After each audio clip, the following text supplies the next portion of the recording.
What was your life-shattering moment?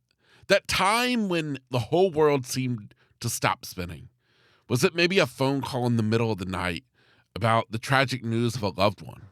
Was it a call from the doctor's office with the results of the test? Or maybe was it a split-second accident that completely changed your life from that day forward? We all have those life-shattering moments. For myself, mine was 20 years ago, back in 2003, when I awoke from a life-saving surgery only to find that I was left completely blind. But with any life-shattering moment, we have two choices. We can either leave the pieces lay, or we can pick them up, not to rebuild what was, but to build something new, something for our future. I had the opportunity to share my story on a podcast called Your Blank What Now, hosted by an amazing woman named Marci Nettles. And here today, I thought I would share it with you. Now, if you've been around the podcast for a while, you've heard my story before. But I really enjoyed this interview because I really got to share some stories that I've never shared with anyone before. Her questions brought out emotions that I wasn't expecting. And at the end of the day, I feel like it just made for a really powerful story that my hope, my prayer, is that it can leave an impact on you. Because that's honestly the whole point of this podcast, is whether it's me or my guest, I want our stories to not have you feeling sorry for somebody, but instead to empower you, to inspire you to get out there and live life no matter what the challenges are that are trying to hold you back. My friend, you deserve all that you can imagine in this world, no matter what challenges or obstacles try to stand in your way. Let me be proof of that you can indeed accomplish whatever you want in this life. Sometimes you just got to be willing to fight for it. With that said, I'm going to turn it over to Marci Nettles. Here is my interview on Your Blank What Now.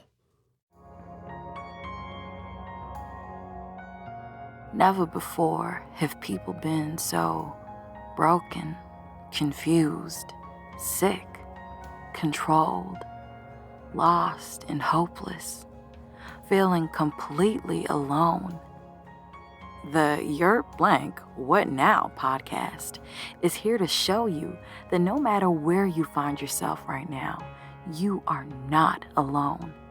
Others have traveled the path before you, and you are part of a community of people that have faced the choice to either break down or break through on the journey from chaos to joy. If they can do it, so can you.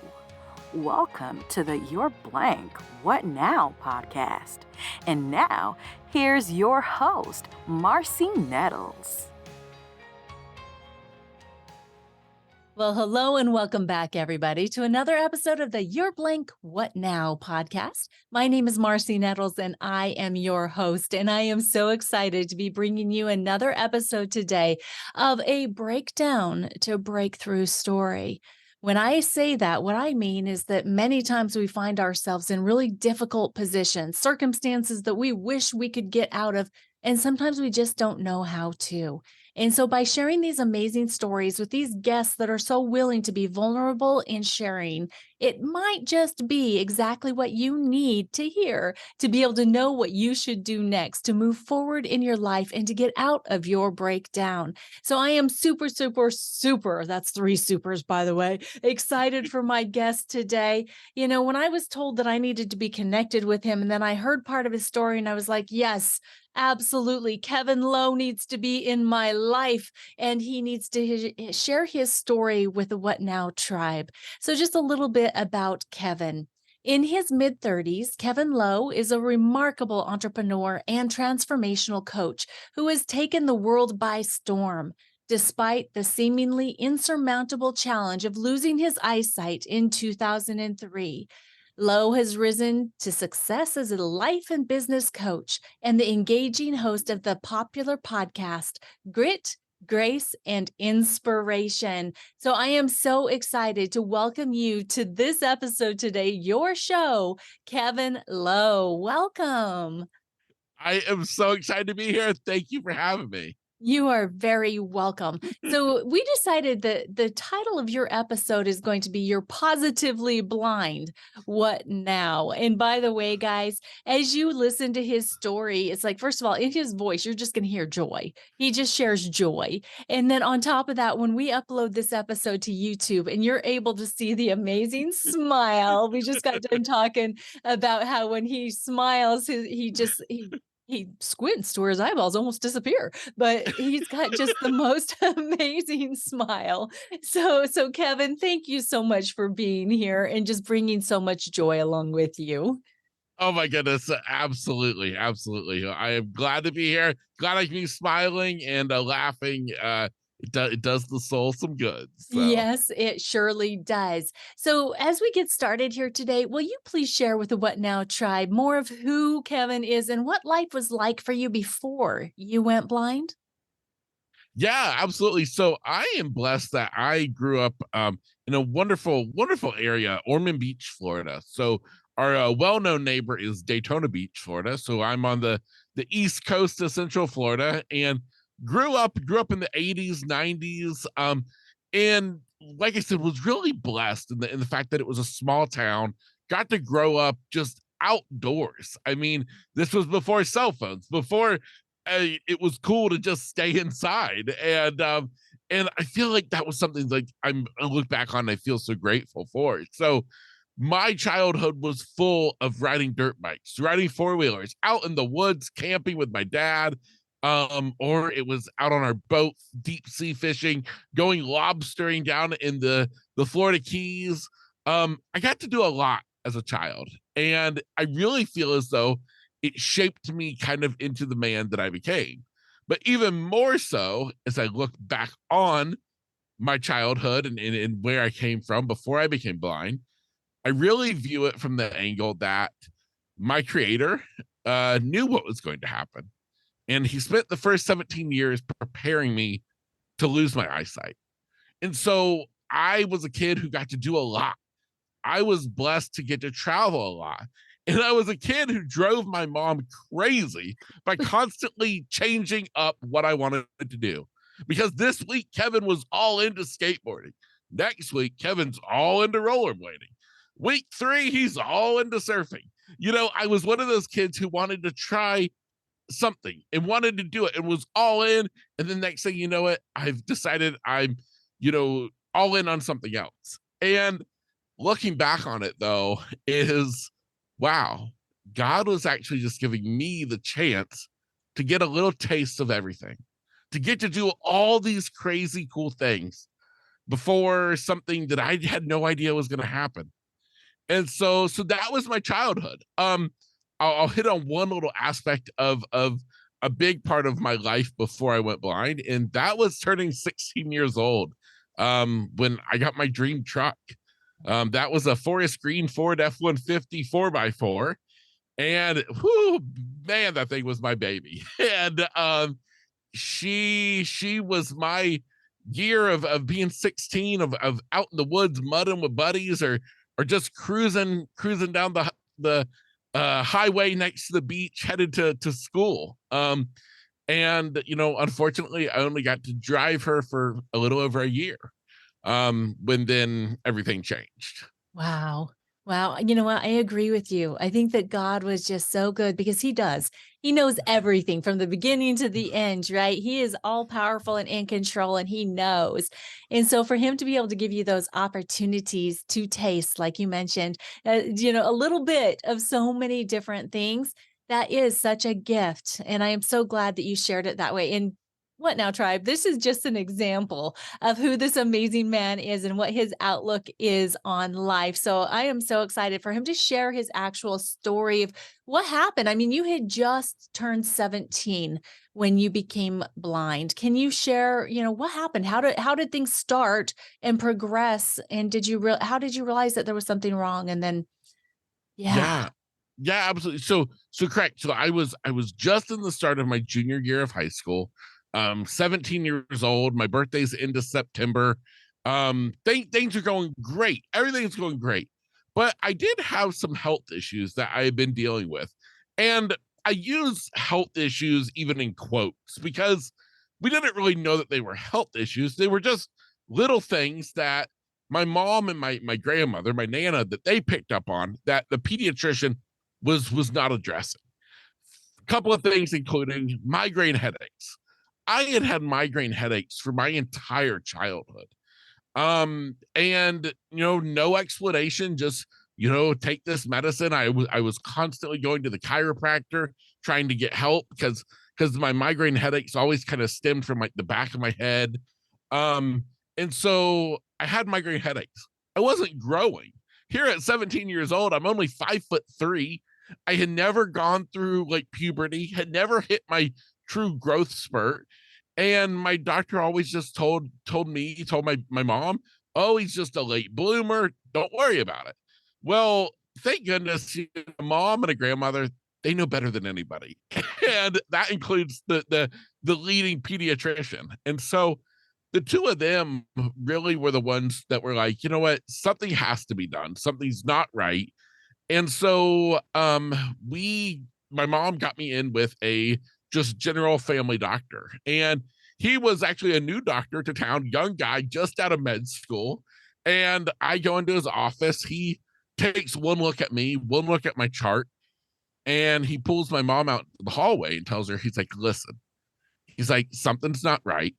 He's like, his growth chart, he's like, a human doesn't grow like this. He's like, I need you to get him to a specialist, to an endocrinologist, immediately. And so that happened. We got booked with an appointment over in Orlando, Florida, with the pediatric endocrinologist. And in his office, during our consult, he literally said, I suspect that you have a brain tumor. Now brain tumor, say what? Had never even heard of such a thing. Total disbelief. So he would schedule me to have an MRI. And lo and behold, I'd have the MRI. And it was a Friday evening. My mom was on her way to actually meet me and my stepdad and stepbrother. We were on our boat waiting for my mom.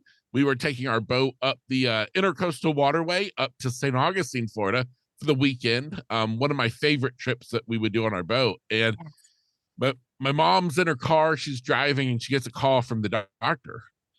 And she answers it, and he says, listen, he's like, are you driving? And she said, yes. And he said, listen, I need you to pull over. So my mom pulled over, and he told her, he said, listen, he said, the results came in and it's worse than I ever expected. He said, I have on the other line the leading pediatric neurosurgeon in the country, also located in Orlando, Florida. He said, it's bad.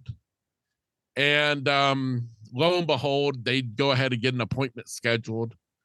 My mom would wait to tell me until we got up to St. Augustine on the boat.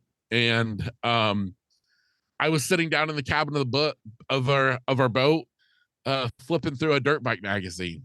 And when my mom came down and sat at the little table and told me the news.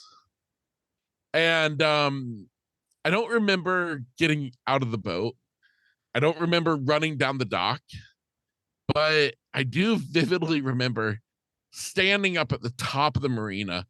So when you came down the dock and got to land, you then had to go up a bunch of concrete stairs up to this big kind of clubhouse area. And if you've ever been to St. Augustine, there's the infamous Bridge of Lions. Yes. Well, this marina sits right at the base of the Bridge of Lions.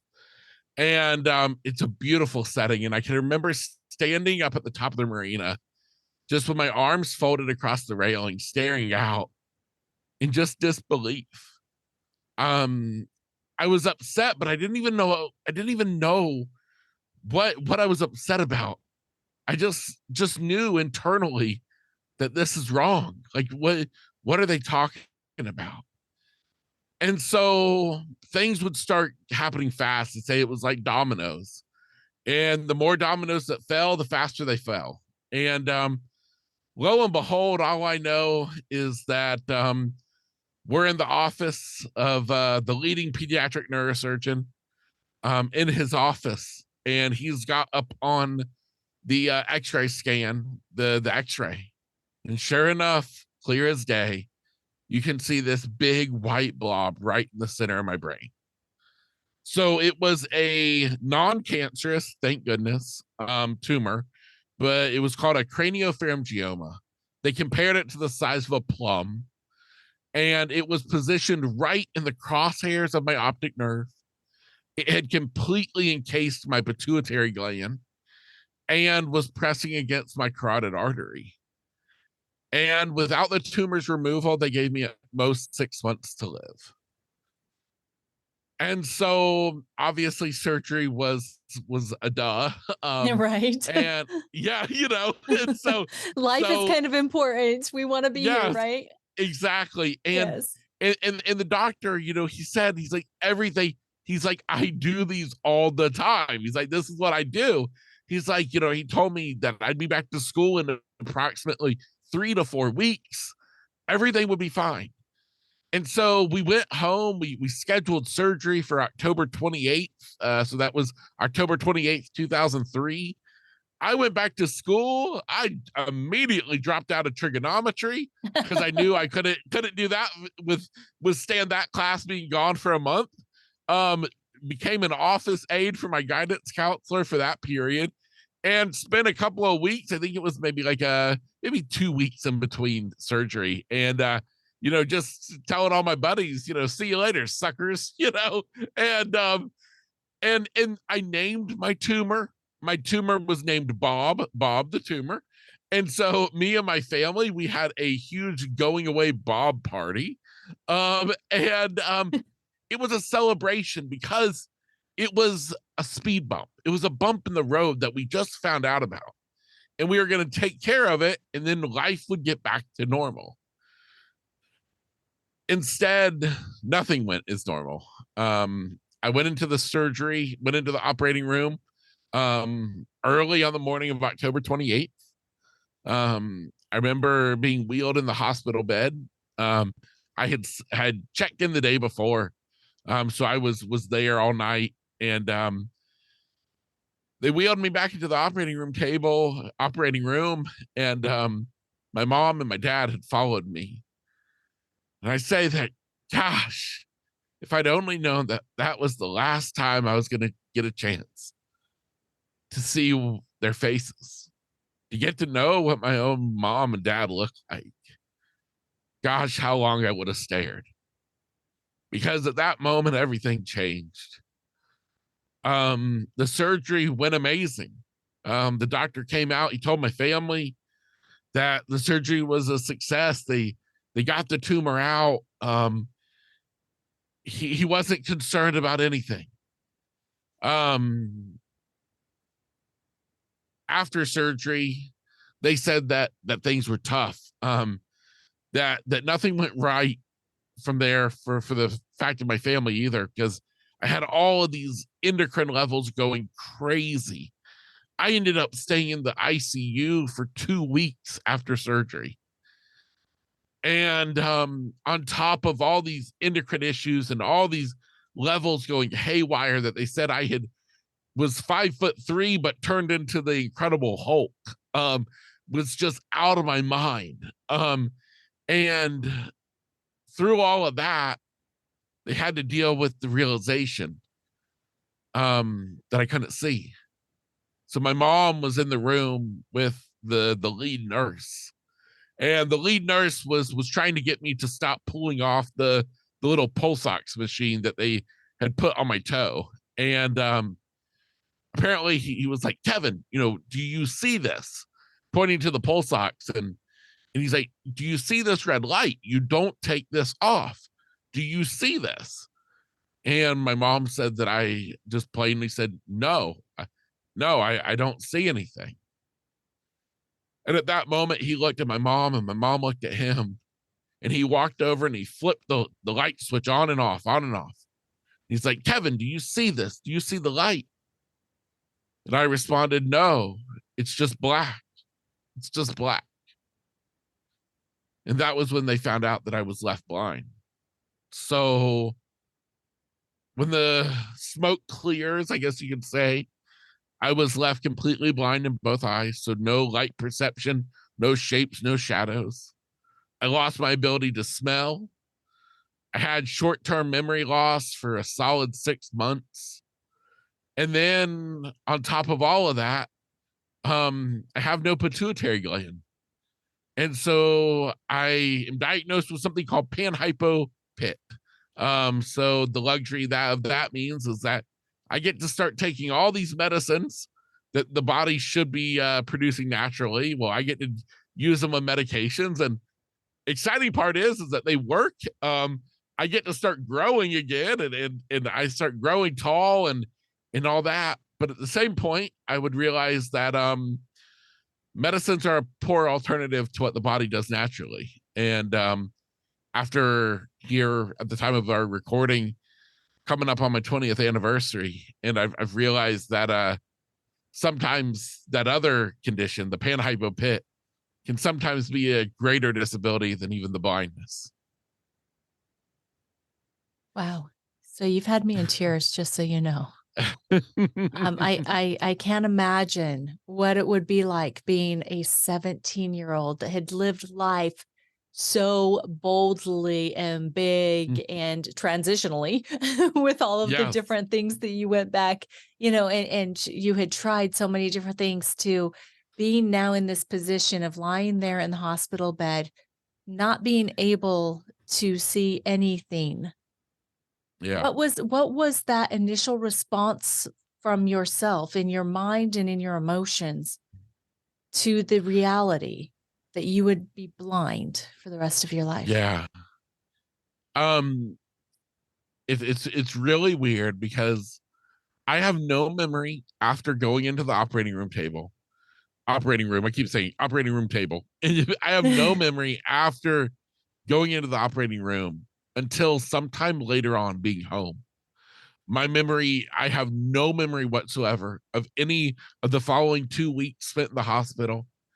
But I can tell you that my mom will tell you that I never freaked out, that I was never scared, that it just was. A huge part of my story is my faith. A huge part of my story. And even in those times that I have no memory of, my family would tell you that I said then that Jesus was with me. I don't know why I didn't freak out. I don't know why there isn't a pivotal moment that I could use to make for a really good answer to that question. But I will tell you instead, it was years. It was years of grieving. It was every morning waking up for such a long time. And I mean years. Waking up every morning, having gone to sleep that night, begging and pleading God to just let me see again when I woke up. And yet every morning I'd wake up and I'd open my eyes and I'd see the same thing as I did when they were closed. Every day I had to grieve it. Every day in the preceding years, as I would have a couple of friends out of the huge group of friends that I had a handful who stayed by my side.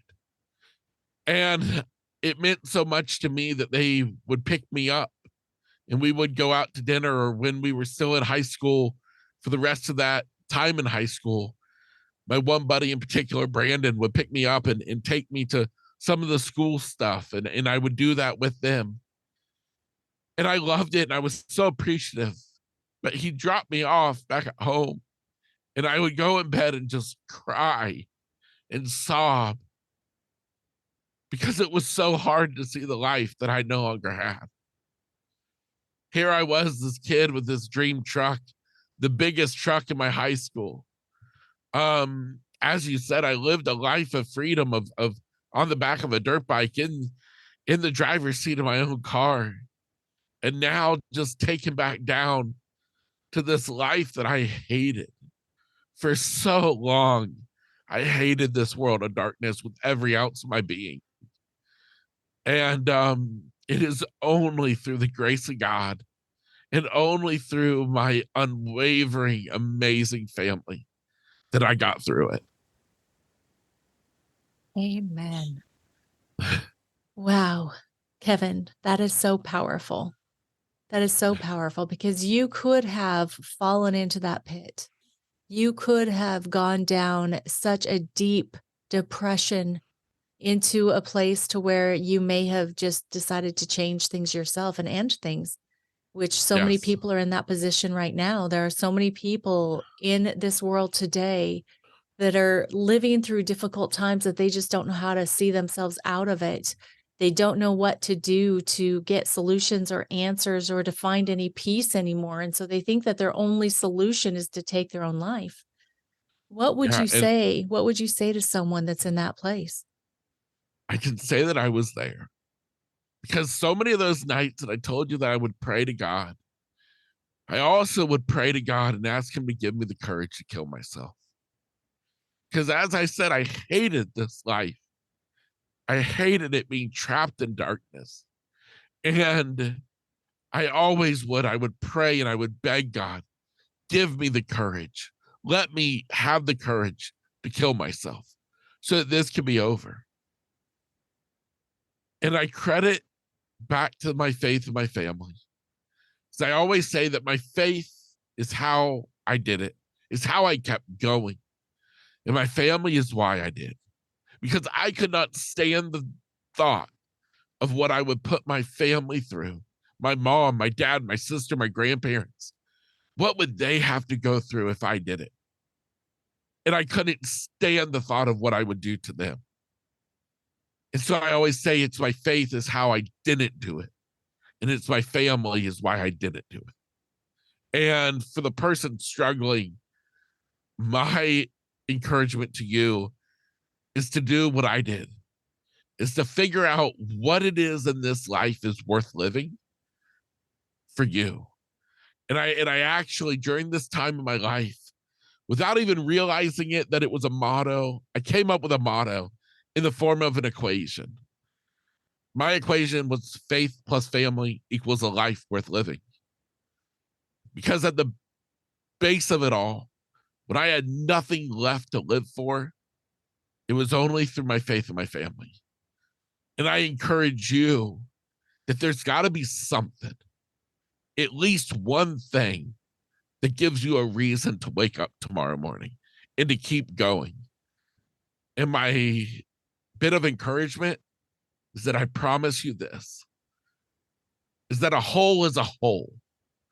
It's not forever. You just have to make it to the other side. You have to climb out. It's not forever. And so I promise you, if you fight through it long enough, I promise you that it gets easier and it gets better.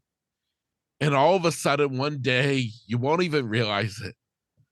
But today was a little bit easier. You didn't wake up crying. You didn't wake up and realize that you couldn't see and you get so upset. You didn't go out with your friends and get back home and cry. No, it just gets a little bit easier. But you got to give it time. You got to work at it. And so just don't give up on life, because I'm here to tell you, I promise you, 20 years down the line, that this life, it's worth living. Thank you for that so much, Kevin. Thank you. Yes. I mean, because this started when you were just such a young man. You, like you had already mentioned, you were a junior in high school. And so after this time in the hospital, and now that you've discovered that you're blind, did you go back to school? Did you finish out your school years? I did. So this was something else kind of funny, is the fact that I hated school. By my sophomore year, junior year, it was no longer the worst thing that I had ever had to go through. Mm. It was tolerable. I had finally kind of found that cool group of friends, was driving, so that made things a little bit better. But lo and behold, I mean, I would rather have the flu than have to go to school. And so it was very ironic that from the time this happened, I constantly said, I just want to graduate with my class. I just want to graduate with my class. And my mom, my grandmother, secretly, they didn't think that was possible just because of my physical issues, what we were going through. But lo and behold, I would do it. I never went back to school the rest of my junior year. Instead, my mom would drop me off over at my grandparents' house every morning. She would go on to work. My grandfather, he would go to work, and it would just leave me and Nana. And I would have these amazing three women through a program called Hospital Homebound who would come to my grandmother's house. One of the teachers taught me my school subjects. Another one taught me how to do, as I call it, blind stuff. So, like reading Braille, how to use a talking computer. And then a third teacher who taught me mobility skills with using the infamous white cane. And so those women were my teachers for the rest of my junior year. And I caught up with my schoolwork that I could go back for the start of my senior year, back to school, back with everyone. And so I went back just for one class a day. At the time, we had a block schedule, so we only had 4 classes a day. And I went back for my senior year. I did one class a day, a class in the morning. And to give me that opportunity to quote unquote be part of my senior year. It was tough. There was a lot of emotions again, but it was pivotal for me. The rest of my school subjects I did with those same teachers who were there with me my junior year, and lo and behold, I would walk across the stage of my high school graduation with That my is class. fantastic. Yes, and I didn't realize until a few years ago what a monumental moment that was for me. And it wasn't until a few years ago when it hit me and I thought, you know what?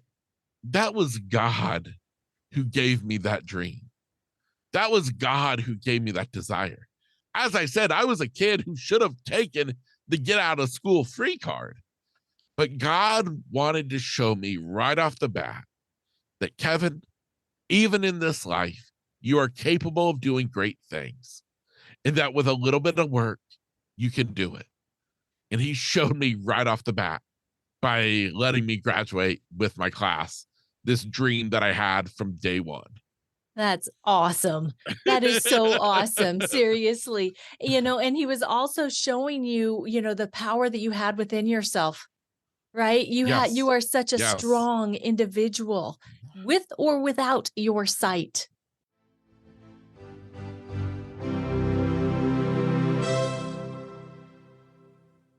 Hey there, What Now Tribe. This is Marcie, your host. How often do you wake up and the first thing you do is reach for a cup of coffee to perk you up and give you the boost you need to face the day, just to find yourself more tired, unable to focus, and in a bad mood a few hours later? And if you're like me, the sour tummy is no fun either. That used to be my daily routine. Until about 10 years ago, I found a natural replacement to coffee that gives me all the benefits I was looking for: energy, mental clarity, and retention, focus, and I have to mention a better control of my mood, all without the mid afternoon drop I experience with coffee. If you find yourself wanting to feel the way I feel every day, please go to marcinettles.com and send me an email with the subject line energy, and I will get you connected to your energy, focus, and better mood today. The first 10 emails received will receive a free sample to try.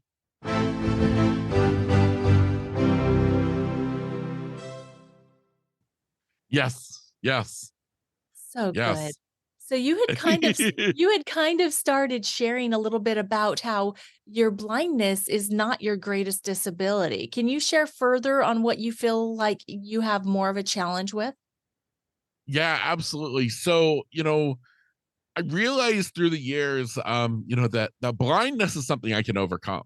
Um, I can learn techniques to do everything. There's an app to help me see the color of clothes or whatever. I can even develop some super cool we'll call it superhero stuff like using echolocation, which is where I've like retrained my brain's visual cortex to see through sound. But there's one thing that I can't handle and overcome, and that is the lack of a pituitary gland. Yeah. Your pituitary controls all your hormones, and being labeled as a panhypopit is my medical condition.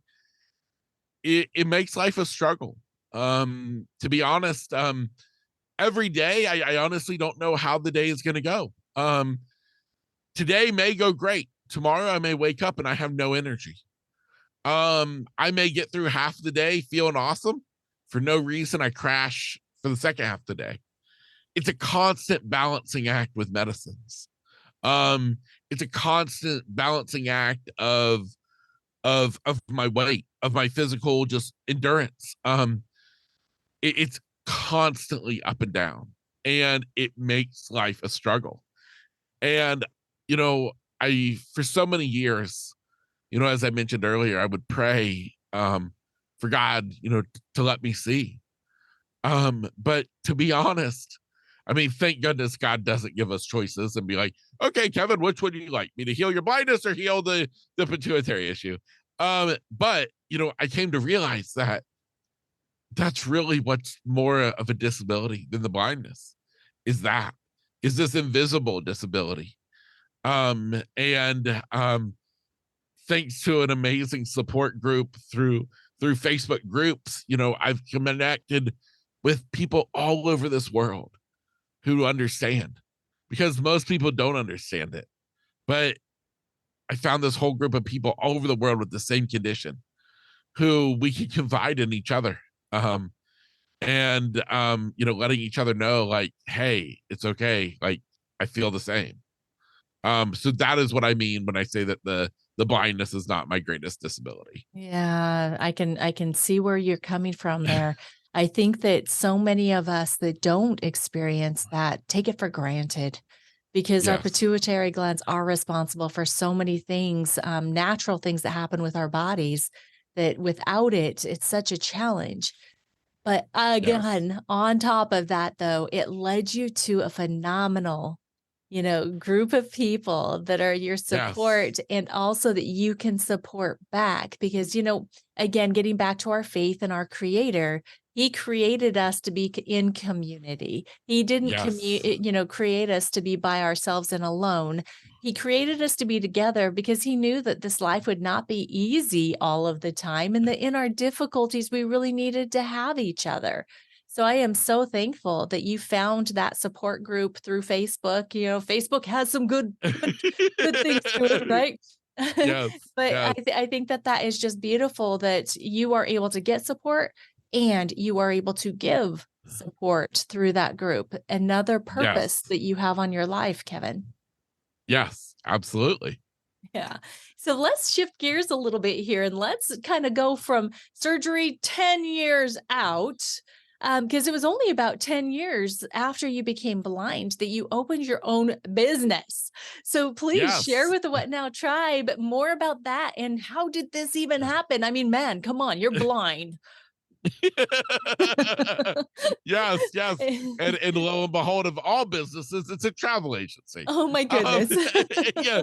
So so I had the opportunity to take part in a job readiness program through the local Center for the Visually Impaired. So I'll back up real quick and say that unbeknownst to me, where I live, we have this huge blind center right next to our community college. Is this whole center set up for the blind and visually impaired? No idea that this had ever existed before, and yet it's right in my own town. literally people would travel from all over the country to come and stay at this center to get training. And yet it's 20 minutes from my house. And so they were a big part of, all the years after becoming blind, providing support, helping me out.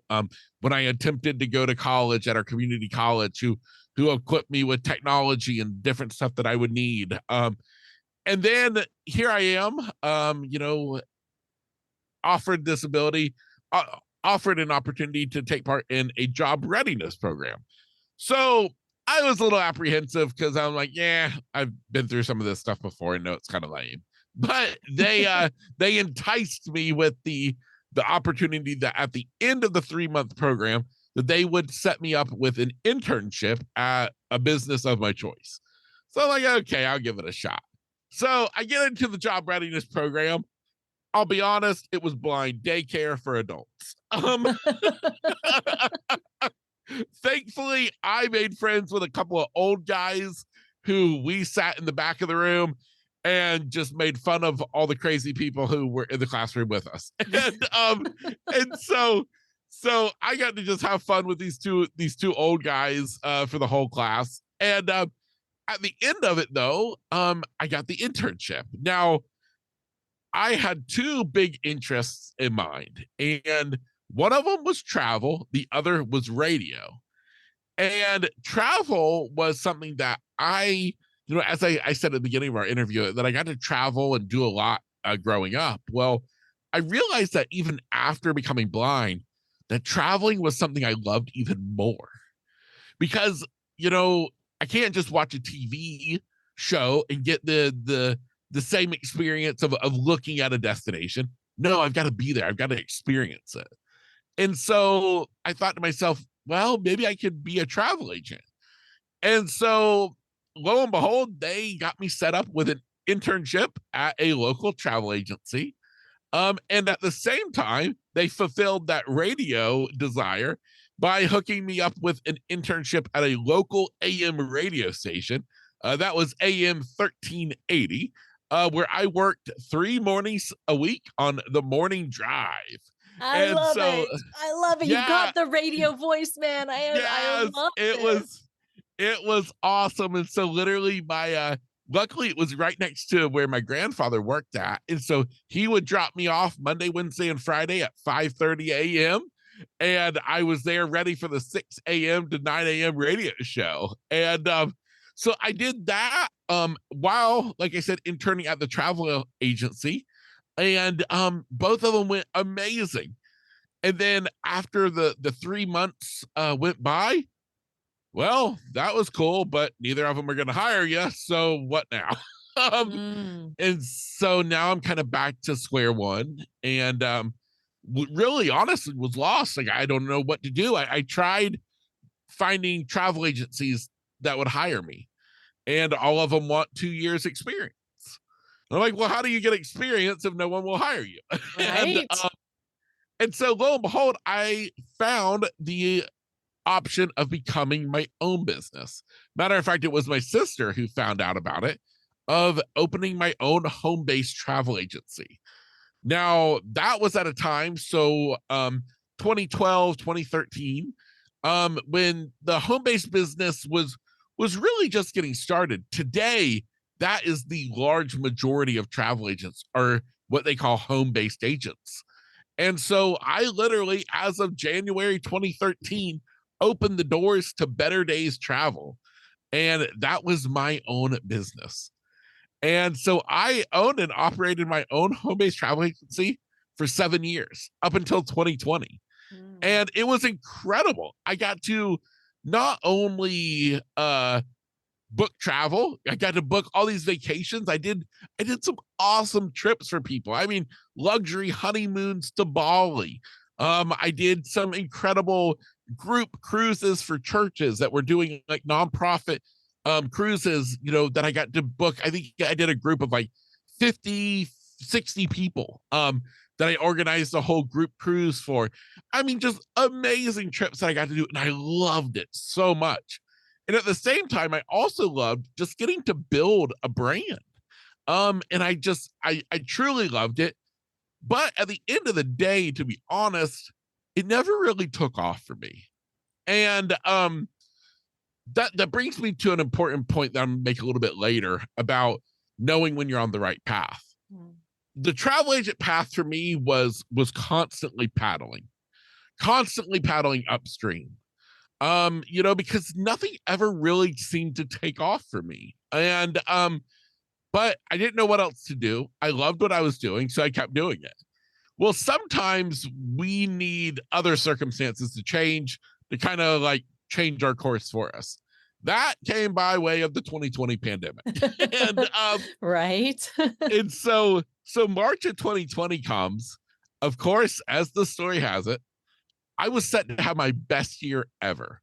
Literally had trips out the kazoo booked for 2020, including my own anniversary cruise with 50 of my family members. Wow. So this was going to be on the 17th anniversary of when I had went blind.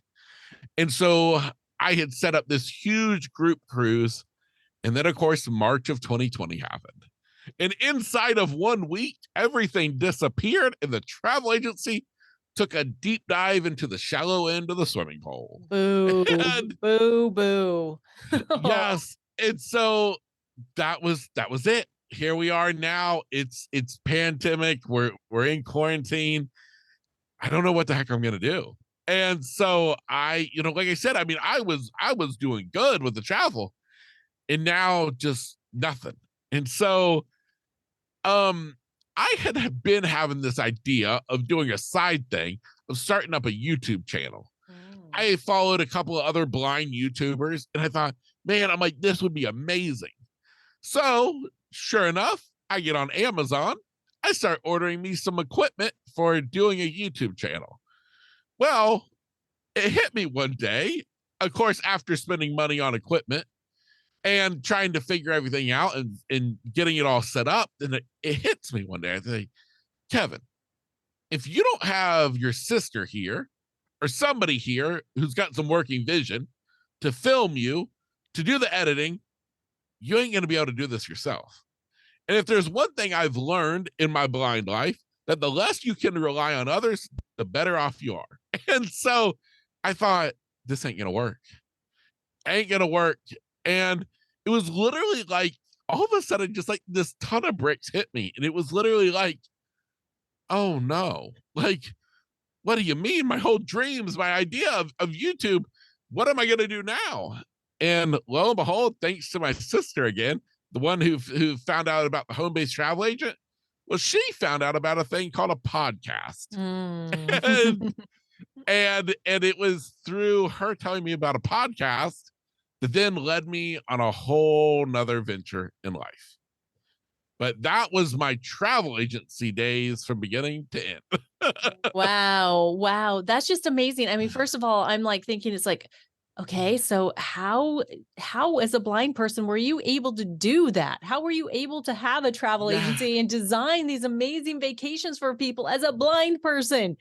It's like how? It's like as a seeing person, I'm like, I'm trying to wrap my head around this and it's just not working. Can you help me with that? Absolutely. So it's so funny because I get so used to my blind world that when people ask that, I'm like, well, what do they mean? I just do it like the other sighted Right. people. But it's all in technology. And so I have a talking software on my computer. So I have a normal laptop computer just like anybody else would buy, except for I have a software program called JAWS. So JAWS. And it is a screen reader. And so with that program installed on the computer, now it becomes completely accessible to the blind. So as I type in keystroke commands on the keyboard, it's navigating the computer while talking to me at the same time. Incredible. And so literally I can run an entire travel agency with nothing more than my laptop computer. Wow. So when it comes time to, learning about suppliers, I found out the whole idea of with the travel business, I got everything figured out. I got all the licenses I needed. I figured all of that out. And then, when it's actually time to book a vacation, you really listen to people. You get on the phone with your potential client and you're finding out what they want. And you really use the skill of listening, a skill that I've learned that a lot of you sighted people don't do very well. Yeah. Because I've learned that the sighted people, they tend to glass over things. Something that I really learned even more about when I became a podcaster. But the travel thing was really listening to what people wanted. What type of vacation were they looking for? What were they celebrating? And then I got to go to work. I got to do my research. I got to figure out, okay, what type of resort is going to be the best for them. And you go on and, the websites, they're describing it to you. But okay, well, maybe I want a better description. So I go into maybe a travel agent group that I'm part of. And I ask, like, hey, has anybody personally been to this resort? And they have. Oh, okay, great. Tell me about it. Like, give me that insider perspective. And so that was it. I mean, and then everything's just done through technology, all through the computer or my iPhone. My iPhone talks to me also. And so literally can book the trips, do everything just pretty much like anybody else. Oh, that's amazing. I mean, especially because there is so much truth to what you said about those of us that can see that don't listen, about how Yes. we just kind of, we let things come in and they just go right out. We don't really Yes. grab hold of what someone's saying, right? Yes. It's like, oh my goodness. It's like my husband and I are getting ready to celebrate our 10-year wedding anniversary. I'm like, dang it, I wish that you were still in business. Right? Exactly. Right. Yes. Because I don't know of another travel agent that goes to that depth and that Yeah. detail in researching, just to make sure it's Yes. absolutely perfect. It's like, oh, you just, type it in and whatever comes up, we book it out and there you are. There's your trip. Yeah. Exactly. Yeah. What Yeah. was the name of what was the name of your agency again? Yeah, it was called Better Days Travel. Oh, yeah, absolutely Yeah. perfect for what you provided. I love that. Yes. Yes. So in between, before 2020 happened, I know that you are a prayer, you are a God lover, and so tell me about some prayers that you had prayed that, he answered, but it wasn't exactly the way that you had been, hoping it would be answered. Talk to me about answered prayers, but in his way, not yours. Yes, absolutely. So I made mention earlier about my superhuman superhero ability of echolocation. Mm. I had prayed, as I said earlier, every night, every prayer for so many years was to let me see again, constantly. That was my prayer, was to let God let me see again. And 2017 came, and I had a friend who told me about a YouTube video. She had watched a YouTube video of this guy named Brian Bushway, who was completely blind, yet he's out riding a mountain bike. He's out rollerblading. He's skateboarding down a street, and he's doing it all by echolocation. Well, I heard this and was like, oh my gosh, like how cool is that? And but at the same point was like, well, like, why can't I do that? And so, are you still there? I am here. Oh, I'm so sorry. I thought it had cut off on us. No, you're good. It's Okay, absolutely okay, okay. okay, You are okay, fine. perfect. Okay, all right, I'm sorry. I'll pick back up. Okay. And so, as excited as I was at this video that she sent to me, at the same point, I'm like, gosh, but like, why can't I do that? Because I'm in the video, he talks about how he uses this clicking technique where he makes a little clicking noise with his tongue against the roof of his mouth. And then somehow that emits an echo that his brain then interprets and he can see. I don't get it. I don't understand it, but I wish to goodness I could do it. And I had actually heard about this one time before, years before, watching the Ellen show over at my Nana's house. And anyways, this is the second time I've heard about it, years in between. And so this time though, I'm like, who is this guy? And so I start researching more about this guy, Brian Bushway. Well, to my amazement, I find out that he works with an organization at the time where they're going all over the world teaching people who are blind how to use echolocation to see. Now, at that point, my mind's kind of blown, but at the same point, I'm kind of thinking, scam alert. Like, this makes no sense. Long story short, Kevin, his mom, and my sister are on a flight headed to Los Angeles, California in the summer of 2017. I was headed out to work with that guy, Brian Bushway, to learn how to see again, now using echolocation. Now, the trip out there was tough. My medical issues I talked about, being panhypopit, flying did not do too well with me. I got really sick, was super sick the first few days we were in California. Training was extremely difficult. And I was so frustrated, but I kept doing it. Now, the thing is that here I am. I'm completely blind. At this point, I've been blind for 14 years. Haven't seen a single thing but blackness. And I have this guy, Brian, who's telling me, and literally training, don't think we're at some like high tech, like science lab. Literally, my mom and sister would drop me off at his house, and me and him would hang out all day working in his neighborhood. That was our training headquarters. And he's trying to teach me that, oh, you know, you just do this little clicking technique, which I can't make the clicking noise that he can. And he's telling me that when I make that, I'm supposed to see stuff that I don't see. And lo and behold, though, he kept working at it. And we kept doing little exercises. Now, backing up real quick, before I ever went out to California, I had many different phone calls with Brian leading up to the trip. And on one of the phone calls, I remember asking him, like, listen, I'm going to be out there for 7 days, but how long does it really take for somebody to get it? And he told me, he said, on average, on the third day is when it finally clicks in. Lo and behold, it's third day of training. On this day, instead of my mom and sister dropping me off at his house, he came over to our Airbnb apartment. Now, remember, I want to be sure we paint the picture here. Brian, my instructor, he is completely blind also. He lost his eyesight kind of around the same time I did. He was, I think, like 14 years old when he became completely blind. He's only a few years older than me, so me and him are very similar in age, very similar kind of in the story of going blind. But Brian, he comes over to our apartment. My mom and sister head out to do their tourist stuff for the day. And me and Brian, we start working inside of this apartment. And he has me face to face with one of the corners of the wall. And I'm clicking at the wall, clicking away from it, clicking at the wall, clicking away from it, trying to let my brain interpret when the click is hitting the wall, when it's not. All of a sudden, it happened. All of a sudden, the wall in front of me turned to gray. I could see this fuzzy gray in front of me.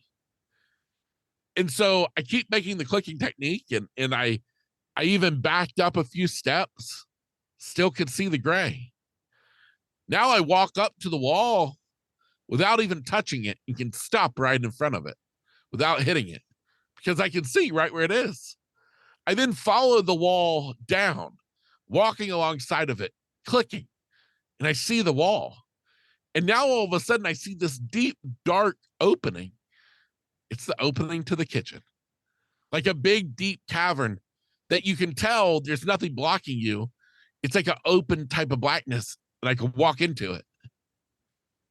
For the first time in 14 years, I could see again, just in a whole new way.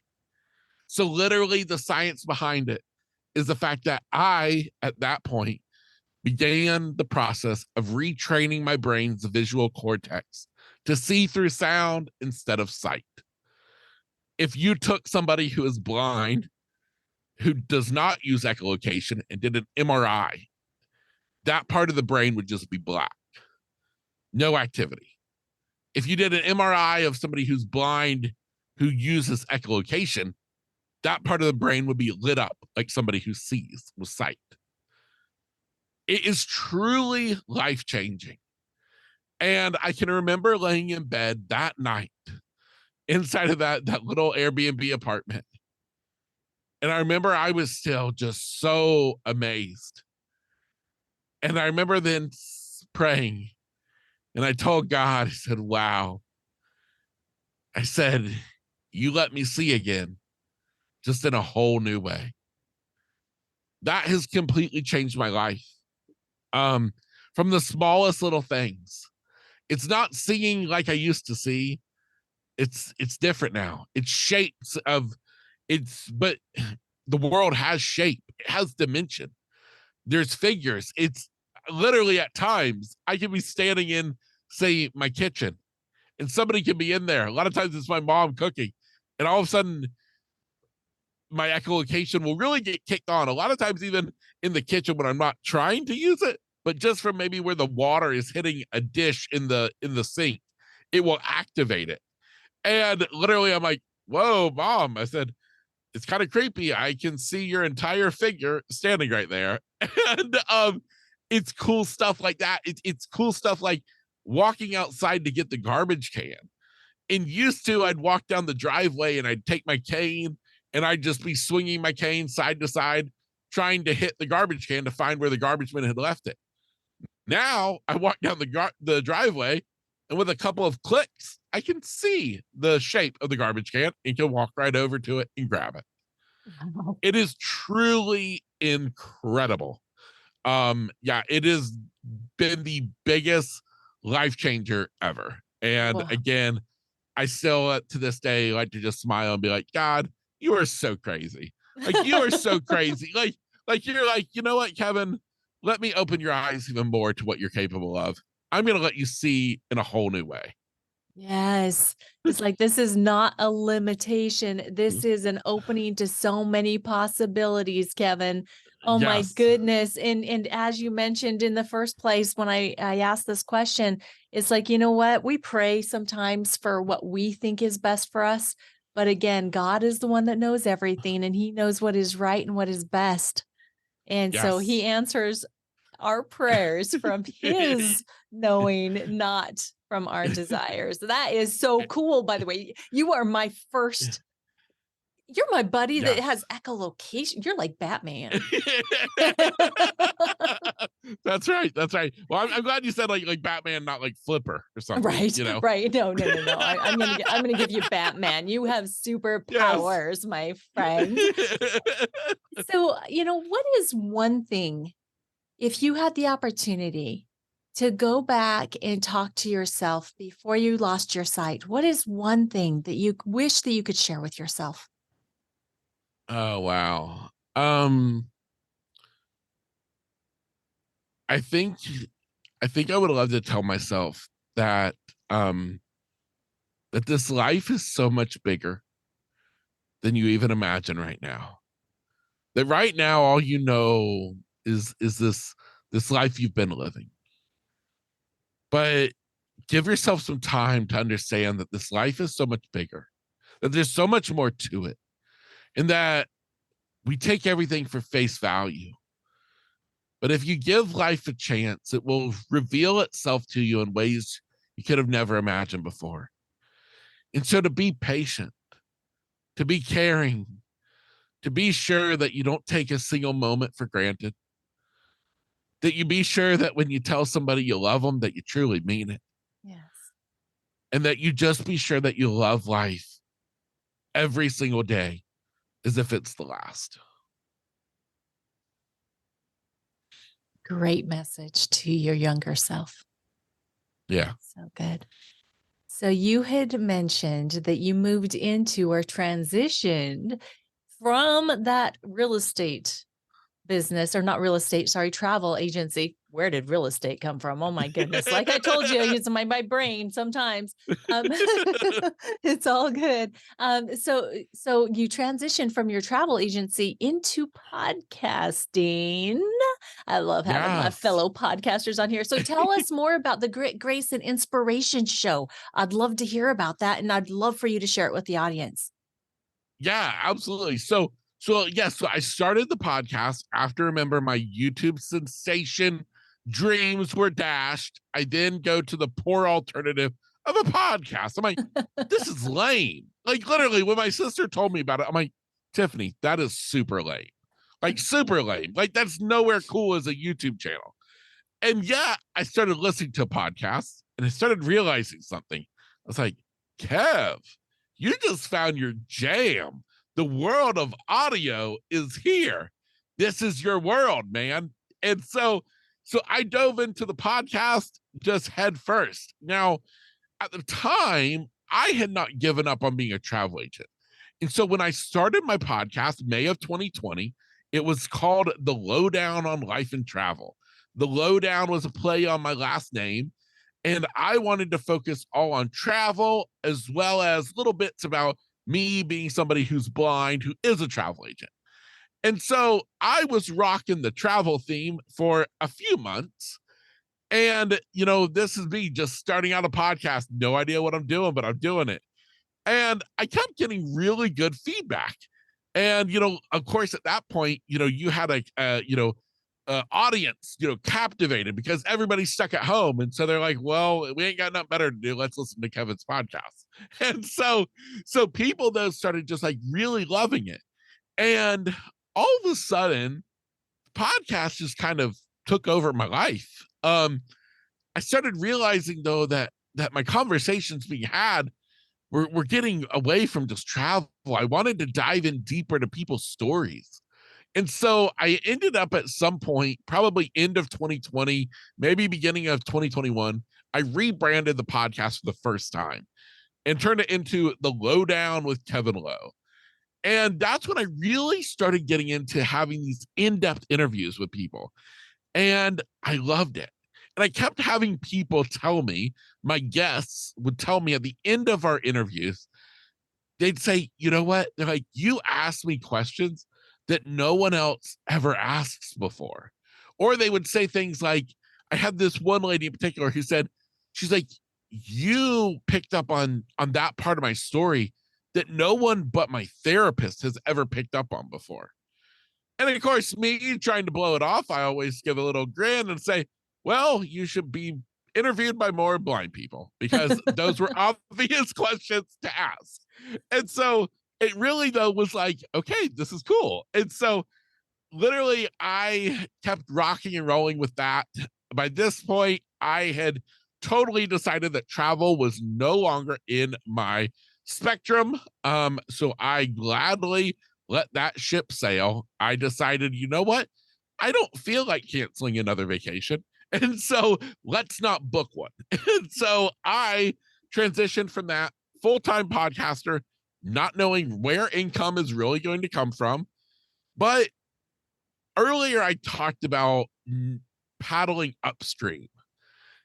Well, I realized at this point in the game what it means to be on the right path in life is that it's effortless, is that you're no longer paddling, but you're literally flipped over on your back, floating downstream. And that was me with the podcast. I had no idea where it was going, what it was going to do, where it was taking me, but I knew it felt right. And here's how I knew it felt right, is because while in the midst of an interview, every interview I would do with people all over the world, I would find myself at some point in the interview silently praying, thanking God for putting me in this moment, for allowing me to meet this person, to hear their story, to get to share their story with the world. And I knew then, Kevin, you're on the right path. Now, that right path would lead to me then expanding from just podcasting to then coaching, which we can get into. But really the podcasting, it took over. And eventually I, when really wanting to nail down the podcast and be sure that every aspect of it was captivating and explaining what it was right off the bat, is when I decided to ditch the lowdown and instead went with grit, grace, and inspiration, which three simple words, yet so powerful, especially when combined together, which really just encompasses everything that I'm about, everything that my podcast is about, and that my guests are about. And I just absolutely love it so much. It has just literally blessed me in ways that I never could have imagined before. And podcasting is just, oh my gosh, it's been amazing. So this is finally a time in this conversation that I can say I know exactly what you're talking about. Yes. Yes, because there has been times in this interview right now that I'm like, "Thank you, Jesus. Thank you, Lord, for this time and for bringing Kevin into my life and into the What Now tribe, for them Yes. to be able to hear Yes. your story." So Yes. what kind of coaching do you do?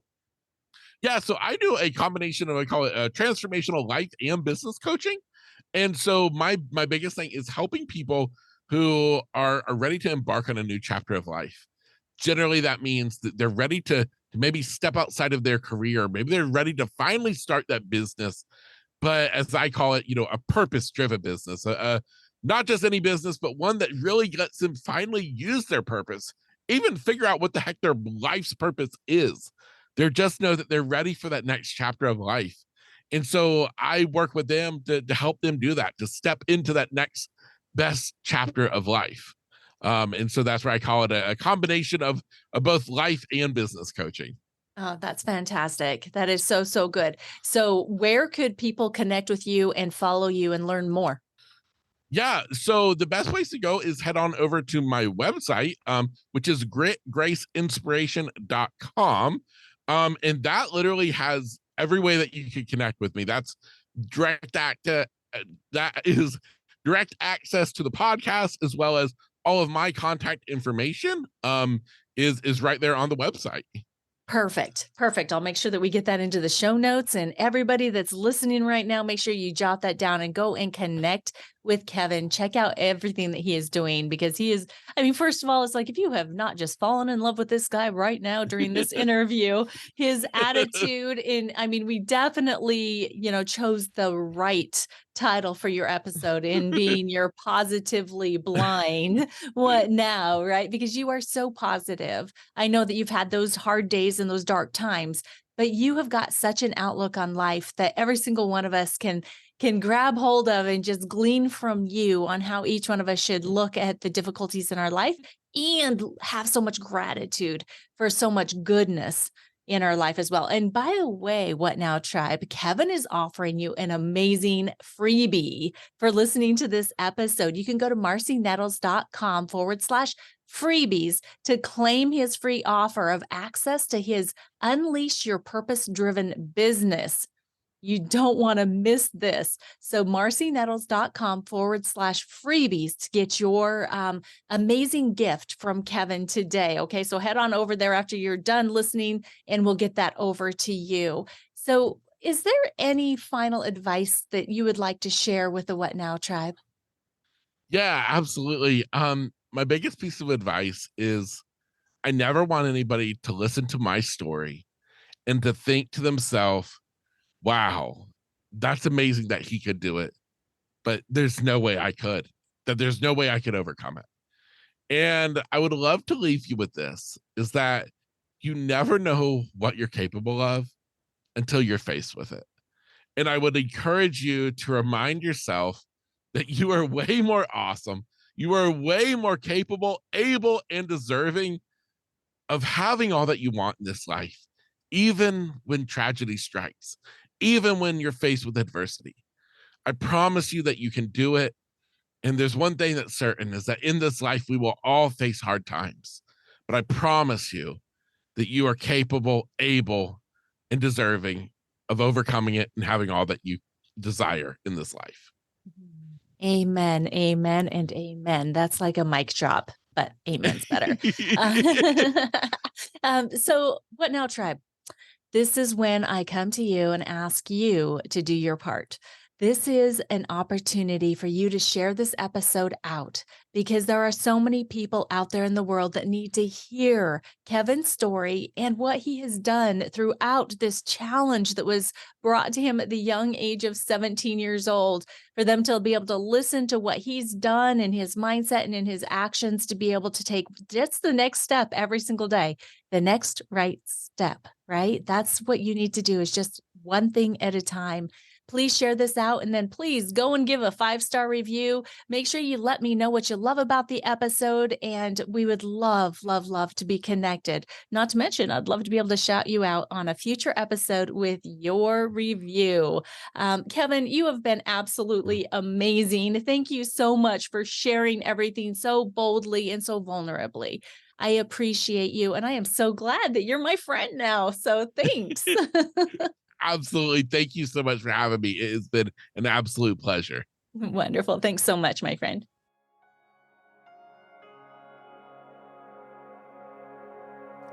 Hey guys, this is Marci Nettles.